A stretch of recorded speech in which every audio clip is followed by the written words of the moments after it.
Ayan, update naman tayo sa ating kalabasa. Ayan, nandito siya sa ibabaw, no?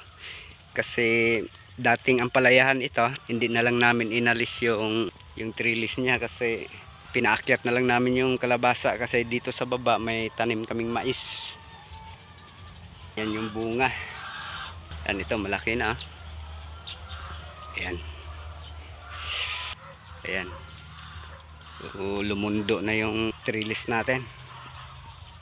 Ayan, mayroon ng malalaki. Ayan. So, nasa 400 na puno ito. Tapos yung iba gumapang na sa lupa. Yan, hinayaan namin. Yung iba na sa taas. Yan, daming bungang maliliit pa.